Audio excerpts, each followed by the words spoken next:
Hello guys, अस्सलाम वालेकुम। Welcome to my channel doctor Sobia जिब, जहाँ पे हम बात करते हैं हेल्थ और लाइफस्टाइल की और थोड़ी बहुत ब्यूटी की। तो आज का हमारा टॉपिक है,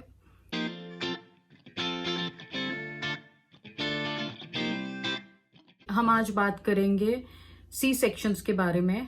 सी सेक्शन किस तरह से होते हैं। मेरे 3 सी सेक्शंस हो चुके हैं अल्हम्दुलिल्लाह। I have 3 kids. Everything was अल्हम्दुलिल्लाह fine. I had some complications, कुछ कॉम्प्लिकेशंस थी सी सेक्शन से पहले, जिसकी वजह से सी सेक्शन करना पड़ा 2 दफा।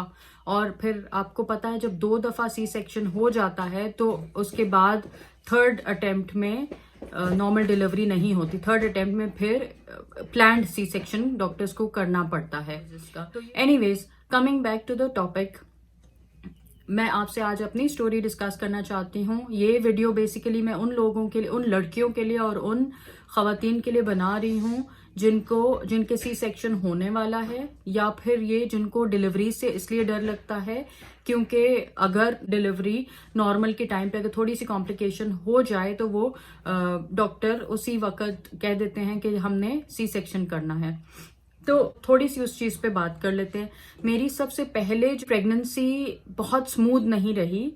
मेरे साथ वो सारे चीजें थी, वो सारे सिम्टम्स थे, जैसे हार्ट बर्न होना बहुत ज्यादा, दिल मतलाना काफी ज्यादा, और नौजिया बहुत ज्यादा। वॉमिटिंग मुझे नहीं रही। क्या मुझे हार्ट बर्न बहुत ज्यादा होती थी, मैं मेडिसिन खाती थी, मुझे मेडिसिन से फर्क नहीं पड़ता था। हाँ, एक अच्छी चीज ये थी कि जब मैं ठंडे दूध के फ्रिज से ठंडा दूध निकाल के पूरा ग्लास नहीं पीती थी, 2-3 सिप्स, और ये 2-3 सिप्स पिए रख दिया, फिर थोड़ा 1-2 चक्कर लगा के नहीं सही हुआ, एक बार और 2-3 सिप्स ठंडे दूध के पी लिए, दैट्स इट। मेरी हार्ट बर्न अल्हम्दुलिल्लाह उस चीज से बहुत कंट्रोल हो जाती थी। इसके अलावा जो नौजिया था, नौजिया मैं ऑफिस में बैठी होती थी और मैं अपने साथ लेमन लेके जाती थी। मैं लेमन कट करती थी, उसको थोड़ा सा मैं लेमन चख लेती थी, या जिंजर टी में पी लेती थी। तो ये सारी चीजें मैंने की हैं, और कुछ मीठा खा लेती थी। इन चीजों से अल्हम्दुलिल्लाह वो टाइम पास हो जाता था। मेरा शुगर जो था वो थोड़ा सा हाई हो गया था। इतने ग्लूकोज लेवल जो होते हैं during pregnancy, it was on border line. तो मुझे डॉक्टर ने एहतियात करने बोल दिया था, क्योंकि मुझे उस वक्त क्रेविंग्स बहुत होती थी, चॉकलेट फज की क्रेविंग्स बहुत होती थी। रोज मैं अपने हस्बैंड को भेजती थी रात को कि मुझे चॉकलेट फज पेस्ट्री खानी ही खानी है, तो वो रात को 12 बजे भी बेचारे ढूंढ के ला रहे होते थे। एनीवेज, तो कमिंग टू द पॉइंट, मैं लास्ट डे पे तक आई वॉज वर्किंग, क्योंकि दुबई में ऐसा है कि 3 मंथ्स पाकिस्तान में आपको मैटरनिटी लीव मिलते हैं, लेकिन दुबई में उस टाइम पे, I don't know about now, 45 days की लीव मुझे मिली हुई थी। तो मैं वो 45 डेज बिल्कुल बचा के रखना चाहती थी टिल आफ्टर डिलीवरी, ताकि मैं अपने बेबी को टाइम दे सकूं, अपने आप को टाइम दे सकूं। तो क्योंकि शुरू में तो आप किसी ना किसी तरह खींच तान के निकाल लेते हो। तो I was working a full time job, 9 to 6 होता था मेरा। इनफैक्ट सुबह 8 बजे आपने निकलना होता था, और रात शाम को जो है आप 6, 6:30, 7 बजे घर आ रहे होते थे। मेरे इवेंट्स होते थे, मैंने खड़े होके इवेंट्स ऑर्गेनाइज करवाए हैं प्रेगनेंसी में। इन माई 6th मंथ एक हमारी कंपनी का इवेंट होता था, because I was handling their marketing department. Even अगर मैं किसी को डेलीगेट भी करती थी तो मुझे सुपरवाइज करना पड़ता था उन लोगों को। उस वक्त वो सारी चीजें हुई। फिर लास्ट डे पे, जिस दिन मेरी डिलीवरी होती है, हमारे ऑफिस का एक एनुअल फंक्शन था, उसमें खड़े होके मुझे कंपेयरिंग करनी थी, और वो खड़े होके मैंने कंपेयरिंग की है थ्रू आउट द डे। वो एक एनुअल फंक्शन हमारा होता है कंपनी का, अराउंड 2 to 3 पे स्टार्ट हो जाता है। उसके बाद उनमें कोई मतलब हमने कुछ काफी चीजें रखी थी, हमने कुछ ऐसे ही एक्टिविटीज रखी थी, ताकि साथ कंपेयरिंग करने के बाद जब हम लोग मैं बैठ गई, उसके बाद जो है वो ऑलमोस्ट उसके बाद भी घंटा प्रोग्राम चलता रहा, और उसके बाद हमने डिनर किया। डिनर करने के फौरन बाद हम घर आए। मैंने ड्राइव किया, और मैं ड्राइव करके ऑफिस गई थी, वहाँ पे फंक्शन में गई थी, और मैं ड्राइव करके वापस आ गई। वापस आने के कोई 1-2 घंटे के बाद हम रात को सो रहे थे, and I realise that my water broke. We rush to the hospital. Bag हमने पहले से 2 हफ्ते पहले से तैयार करके रखे हुए थे, और we rush to the hospital. तो हम हॉस्पिटल गए। हॉस्पिटल में जो मेरी लेडी डॉक्टर थी, शी वॉजंट देयर, तो हम लोग गए वहाँ पे। उन्होंने नॉर्मल की ट्राई की, नॉर्मल डिलीवरी की और सारे सिम्टम्स नॉर्मल वाले थे। उसके बाद लेकिन the thing is it couldn't progress to normal delivery क्योंकि the contractions were not that strong. तो डॉक्टर ने after 24 hours the doctor came to me and उसके बाद प्रॉब्लम्स होते हैं तो आप इससे ज्यादा ट्राई नहीं कर सकते। That was the max she could, क्योंकि बेबी को खतरा होता है। Then they opt for a C section. तो वो मेरे पास आई डॉक्टर, उन्होंने कहा कि हमें सी सेक्शन करना पड़ेगा। तो आई वेंट इनटू सर्जरी। के बाद almost after 3 years I had my second surgery, which was also an accidental surgery, I would say, because मेरी डॉक्टर थी, again she was so cooperative. Basically जब एक surgery के बाद जब एक नॉर्मल डिलीवरी की तरफ जब डॉक्टर्स आते हैं तो उस पेशेंट को बहुत ज़्यादा एहतियात के साथ और उसमें कॉम्प्लिकेशंस के चांसेस ज़्यादा होते हैं। तो जब वो एक वी बैक की तरफ आते हैं, वी बैक आपने टर्म सुना होगा, नॉर्मल डिलीवरी के बाद vaginal birth after C section, तो उसकी तरफ जब आते हैं तो उसमें बहुत सारी मॉनिटर, पेशेंट को मॉनिटर बहुत एहतियात से करना पड़ता है क्योंकि उसका एक फर्स्ट सर्जरी से ऑलरेडी एक स्कार होता है, वहां पे थिनिंग होती है, क्योंकि उसके बाद फिर जब आप प्रेग्नेंट होते हो तो आपके एब्डोमेन स्ट्रेच होता है तो वो स्कार जो है वो थिन होता जाता है। तो उसके चांसेस, यूट्राइन रप्चर के चांसेस होते हैं। I mean thinking about the odds के ये सारी चीजें हो सकती हैं कॉम्प्लिकेशन। फर्स्ट नॉर्मल की वो हर तरीके से ट्राई करते हैं। Will try for VBAC, जो नॉर्मल डिलीवरी है, will try for normal delivery after this C section. तो ठीक है जी, सब कुछ हो गया। उसके बाद जो है वो ऑन माई 37 weeks मेरा एक फॉलोअप विजिट था उनके पास, और उस टाइम पे मैं उनके पास गई थी। उससे 2 दिन पहले मुझे पेन होना शुरू हो गई थी। प्रीवियस स्कार है, कभी मुझे पेन वहां पे फील होती थी, कभी मुझे बहुत डीप डाउन उसी स्कार के डीप डाउन मुझे पेन फील होती थी।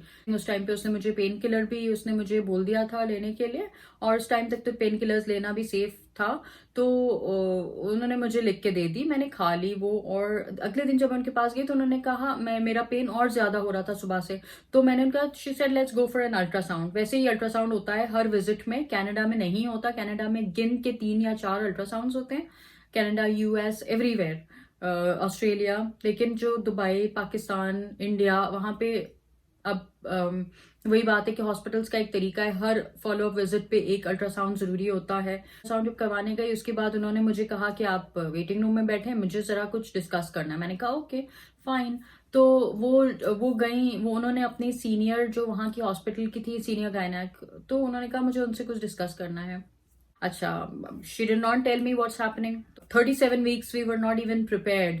थोड़ी देर बाद वो आई, उन्होंने कहा कि आप 3 दिन बाद मैं सर्जरी करूंगी, क्योंकि तुम्हारा जो स्कार है, जो प्रीवियस सर्जरी का जो स्कार होता है, यूट्राइन्स जो स्कार, उसके रप्चर होने के, जैसे मैं बता रही हूँ, चांसेस होते हैं। तो वो जो इंटरनल जो स्कार होता है, स्कार है, वो बाहर से तो कुछ नजर नहीं आता, लेकिन इंटरनल जो स्कार है वो रप्चर हो सकता है। तो I can not take that risk. और वैसे भी 37 weeks पूरे हो चुके हैं, तो बेबी इज फाइन अल्हम्दुलिल्लाह। तो we let's go for a surgery after 3 days। सारी चीज़ें उन्होंने मुझे वहीं पे बैठे बैठे उन्होंने चेक करवाया। उसके बाद वो वापस गई अपने टू एंड फ्रो। काफ़ी देर बैठने के बाद वो मेरे पास ऑलमोस्ट आधे घंटे बाद फिर आई। उन्होंने कहा कि जी मैं तो आपको घर नहीं भेज सकती, और we are doing another, like we are doing a C section on you, as far as the baby is doing good. तो जब तक बेबी को कोई खतरा नहीं है तो आप कहते हो हाँ ठीक है अभी हो जाए। तो उसके बाद मेरे हस्बैंड को उन्होंने भेजा और घर। और दुबई की ट्रैफिक का तो आप सबको इल्म होगा कि ट्रैफिक इतनी ज्यादा होती है कि आप जो है वो 2 घंटे आप ट्रैफिक में फंसे रहते हैं। तो मेरे हस्बैंड गए घर। हमने उस टाइम पे, यूएई की रिक्वायरमेंट होती है कि आपने निकाहनामा देना है और काफी सारे डॉक्यूमेंट्स देना, वो हमने नहीं दिए हुए थे क्योंकि हम एंड मंथ्स में हम इस हॉस्पिटल में गए थे। तो मेरे हस्बैंड को घर भेजा उन्होंने, और उन्होंने कहा हमें अभी स्लॉट, मेरे पास आई, उन्होंने कहा हमने रात का स्लॉट रखा था 2 बजे का, लेकिन अभी मेरे पास एक स्लॉट खाली है, तो एक इमरजेंसी सी सेक्शन, एक प्लान्ड सी सेक्शन जो था वो इमरजेंसी हो चुका है, तो वो हमारे पास ये एक स्लॉट खाली है, तो I am doing it right now. उसके बाद वो सी सेक्शन हो गया, और जब जब मेरे हस्बैंड जब घर से सारे documents, bag, everything when he brought to the hospital, I was already in the recovery room. तो मैं रिकवरी रूम में थी, और रिकवरी रूम में वो लोग रखते हैं कोई 2 से 3 घंटे के बाद, जब आपकी टांगे मोबाइल होना शुरू हो जाएं, आप थोड़े से सिप्स पीना शुरू कर दें पानी के, और आप बातें कर रहे होते हैं थ्रू आउट द प्रोसेस, आप बातें कर रहे होते हैं थ्रू आउट द प्रोसेस, आपको बाकी सारी चीजें फील हो रही होती हैं except for your lower body, और दैट्स इट। और थर्ड सी सेक्शन मेरा जो हुआ था वो that was a planned C section, और प्लान था क्योंकि 2 ऑलरेडी सी सेक्शन हो चुके थे, तो थर्ड पे तो अटेम्प्ट नहीं करते ही नहीं है, तो there is no question about it. देखिए सेकेंड और थर्ड जब सी सेक्शन मेरा होने वाला था, तो आई वॉज लिटरली, मतलब मेरे दिमाग में पूरे सीन घूमते थे कि अच्छा ये होगा, इंजेक्शन लगेगी, इतना पेन होगा, देन ये होगा, 10 मिनट 15 मिनट बाद आपको बेबी की क्राई ऑलमोस्ट सुनाई दे जाएगी, और 20-25 मिनट बाद बेबी आपको वो दे देंगे, दिखा देंगे, वो चीजें सारी रिपीट हो जाती हैं दिमाग में आपके, और इतनी देर बाद आप बाहर हो गए, ये होगा, तो बहुत आसानी हो जाती है। और literally I was not afraid during my second C section, I was not afraid at all. हाँ, जो बाद का पेन था वो पेन तो रहता है वो, और आपने उसके साथ बहुत ज्यादा चलना फिरना भी है, घर में मोबाइल रहना, ऐसा नहीं है कि आप बिल्कुल ही बैठ जाएं, जितना ज्यादा आप मोबाइल रहेंगे आपकी कमर की स्टिफनेस, आपके स्टिचेस और पेन, आपकी ये चीजें बहुत ज्यादा सही हो जाएंगी, और टांगों में भी आपकी जो अनकंफर्टेबल फीलिंग थी वो सारी कुछ हर चीज आपकी हील होना शुरू हो जाएगी as soon as you start moving around.